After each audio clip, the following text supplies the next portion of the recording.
2024 August నెల 1వ తారీఖు దగ్గర నుంచి 31 వరకు వృషభ రాశి ఫలితాలు. తులా వృషభయోర్భృగు. తులా వృషభాలకి శుక్రుడు అధిపతి.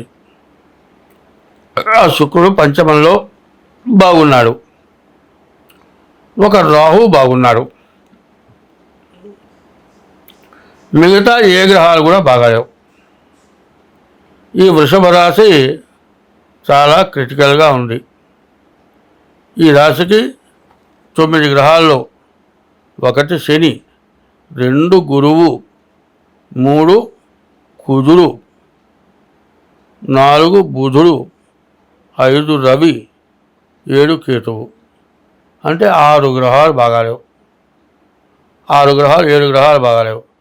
శని, గురువు, కుజుడు, బుధుడు, రవి, కేతువు 6 గ్రహాలు బాగాలేవు.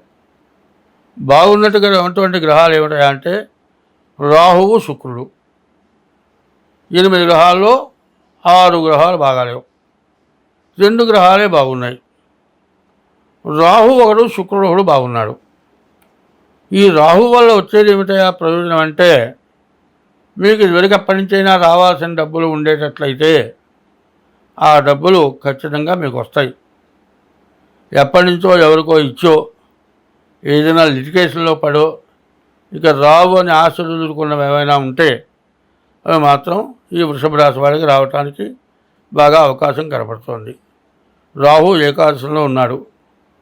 అయితే ఈ రాహు బాగుంటే ఏమిటాయా అంటే పెద్దగా కష్టపడే పని లేదు. ఇంట్లో కూర్చున్నా కూడా తను చేసే వృత్తి చేయడా ఇంటికి వచ్చి వ్యాపారస్తుడే ఉన్నాడు అనుకోండి, ఇవాళ షాపు తీయలేదు.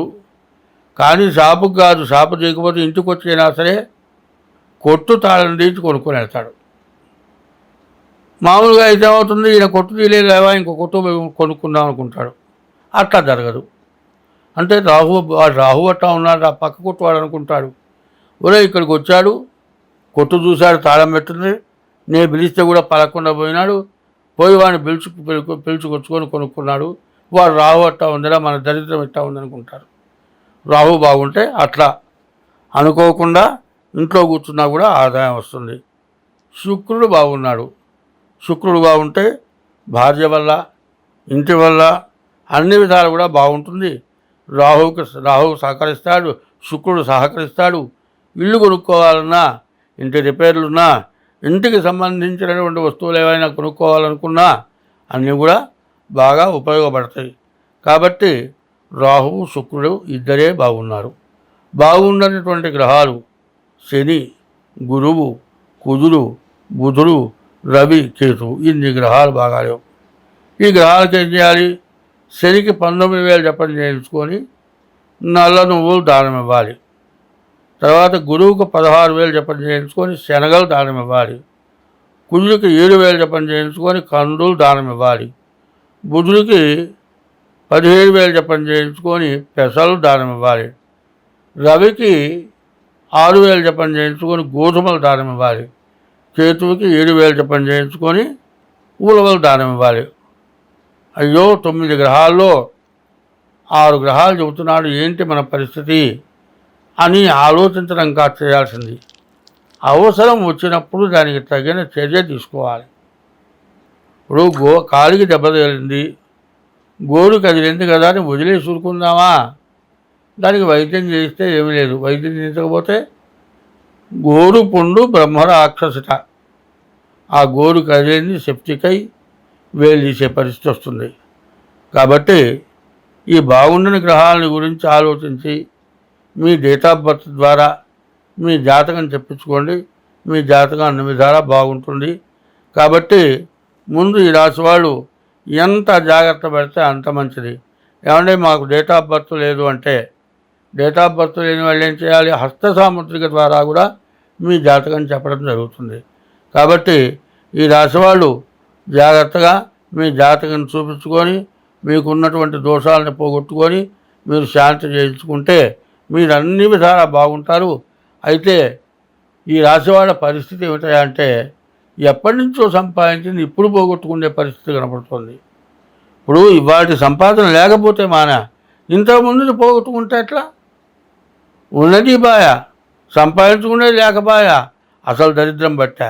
అట్లాంటి పరిస్థితి రాకుండా ఉండాలి అంటే ముందు మీరు జాగ్రత్త పడండి, మీరు శాంతి చేయించుకోండి, మీకు అన్ని విధాలా బాగుంటుంది. ప్రతి మానవుడికి కష్టాలు అనేవి విపరీతంగా వస్తున్నాయి. కష్టపడని మానవుడు లేడు. సుఖపడుతున్నాను అనేటువంటి వాడు ఎవడూ కనపట్టలేడు. ఎంత సుఖంగా ఉన్నా కూడా చెప్పటానికి వీళ్ళైన కష్టం ప్రతివాడికి ఉంటుంది. చూసేవాడికి అబ్బో ఆయనకేమయ్యా అంటారు. వాడికి వదిలేస్తే కళ్ళమ్మడి నీళ్ళు వస్తాయి. చెప్పుకోలేని బాధలు. ఏమిటి ఈ బాధలు ఎందుకు వస్తున్నాయి నేను చెప్తా వినండి.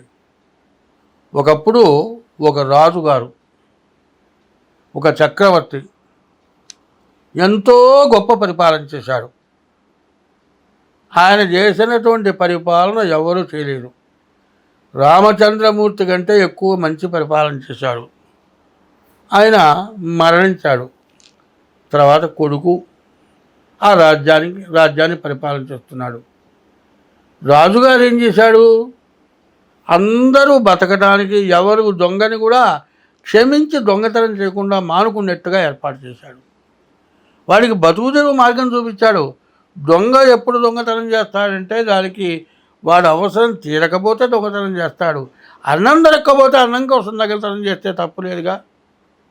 అట్లాగే దొంగని దొరగా చేశాడు. అటువంటి గొప్ప రాజుగారు మరణించిన తర్వాత కొడుకు రాజ్య పరిపాలన చేస్తున్నాడు. కొడుకేంది?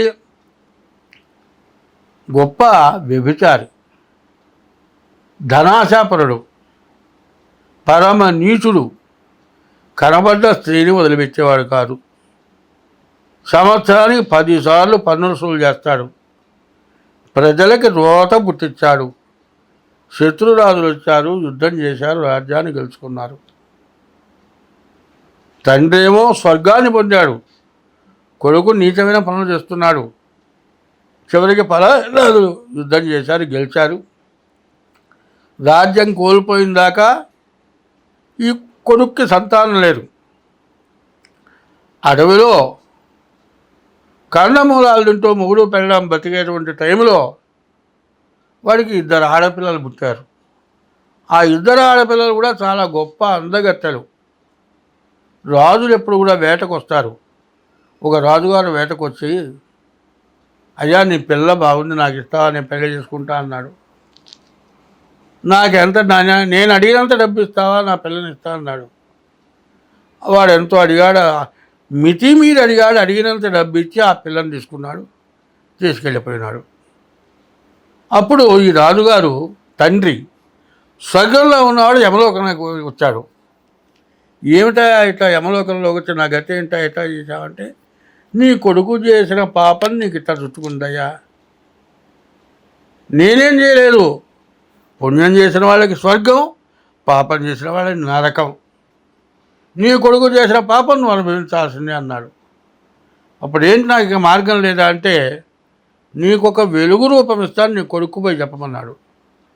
ఆ కొడుకు పోయి, ఏమిరా నీవు ఆడపిల్ల నమ్ముకున్నావురా, ఒక పిల్లని కన్యాదానం చేస్తే 10 తరాలు ఇటు అటు 10 తరాలు 21 తరం మోక్షాన్ని పొందుతారని ఉంటే ఆడపిల్లని అమ్ముకున్నావు, ఆడపిల్లని విక్రయం చేశావు.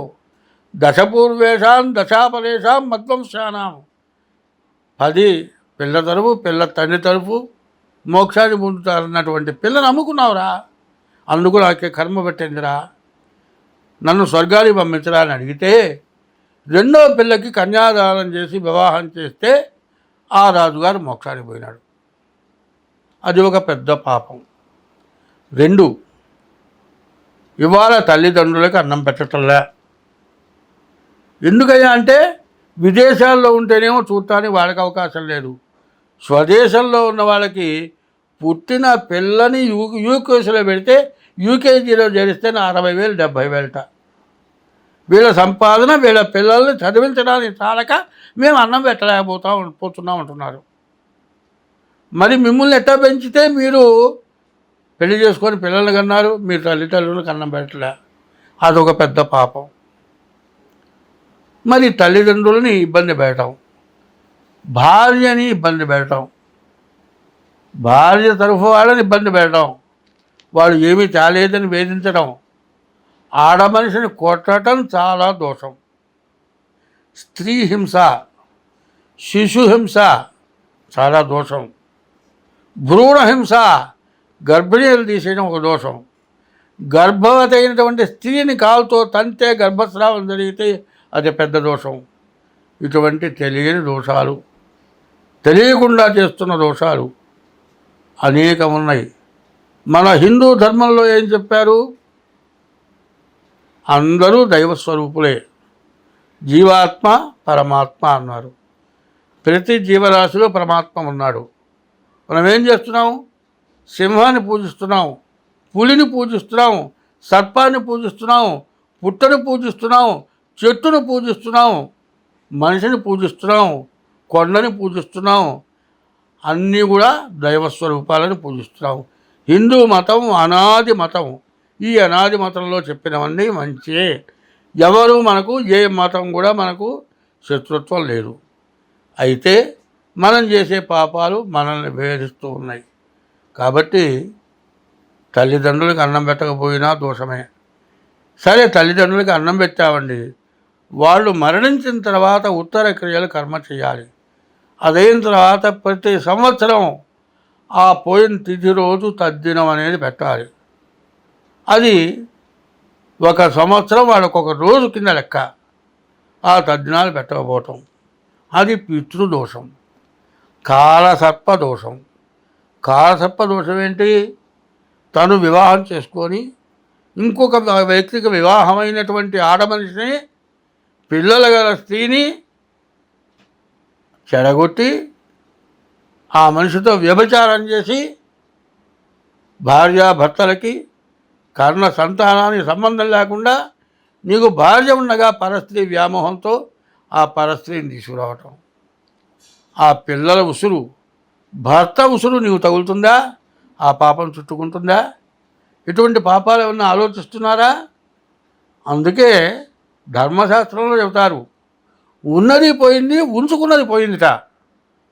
భార్య మొట్టమొదటి అందగత్తే.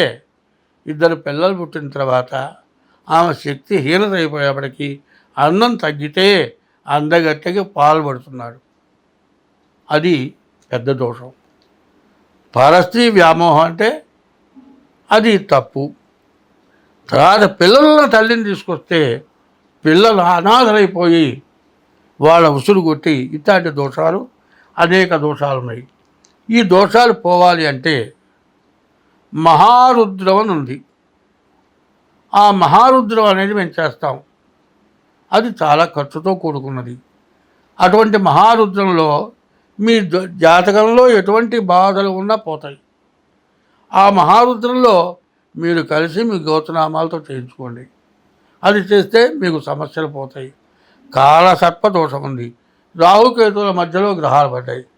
రాహుకేతువుల మధ్యలో గ్రహాలు పడితే కాలసర్ప దోషం. దానికి నవనాగుల పూజ ఉంది, అది చేస్తాము. కుజుడు సప్తమంలో అష్టమంలో ఉంటే కుజ దోషం. ఇటువంటి మహాదోషాలు వేధిస్తున్నాయి. ఈ మహాదోషాలు మన ప్రవర్తన వల్లే జరుగుతూ ఉన్నాయి. కాబట్టి ఎన్ని గ్రహశాంతులు చేసినా పోయినటువంటి వారికి కొన్ని రకాల పూజలు ఉన్నాయి. ఆ పూజలు చేస్తే అన్ని విధాలా బాగుంది.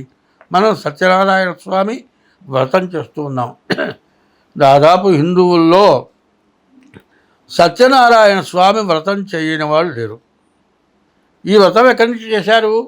ముందు ఋషులు చేశారు, తర్వాత త్రేతాయుగంలో రామచంద్రమూర్తి చేశాడు, ద్వాపర యుగంలో ధర్మరాజు చేశాడు, కలియుగంలో మనం చేస్తూ ఉన్నాం. ఈ సత్యనారాయణ స్వామి వ్రతం 9 అధ్యాయాల వ్రతం కథ ఉంది. ఇప్పుడు 5 అధ్యాయాల వ్రతం కథే చేస్తూ ఉన్నాం. ఆ 9 అధ్యాయాల వ్రతం వేరే ఉంది. ఆ వ్రతం చేసుకున్నా దోషం పోతుంది. నవనాగుల పూజ చేసుకున్నా దోషం పోతుంది. మహారుద్రం చేసుకున్నా దోషం పోతుంది. చివరికి మరణావస్థలో ఉండి ఆ రోగం తగ్గక కనీసం 25,000, 30,000, 1,00,000, 5,00,000, 10,00,000 ఖర్చు పెట్టిన వాళ్ళకు కూడా మహారుద్రం చేస్తే ఆ వ్యాధి పోయి బతికిన వాళ్ళు చాలామంది ఉన్నారు. ఇటువంటివి దీంట్లో పాల్గొంటే మీకు అన్ని విధాలా బాగుంటుంది. కాబట్టి నేను ప్రతి నెలలో ప్రతి పక్షంలో చెప్పబోయే దాంట్లో ఇప్పుడు చెప్పేదాన్ని ఫస్ట్ వేయటం మానబాకండి. మీకు కీర్తి, నాకు కీర్తి, చేసుకున్న వాళ్ళకి మహాదోషాలు నివృత్తి అవుతాయి. ఇది మాత్రం శ్రద్ధ వహించండి. చెప్పింది చేయండి. స్వస్తి.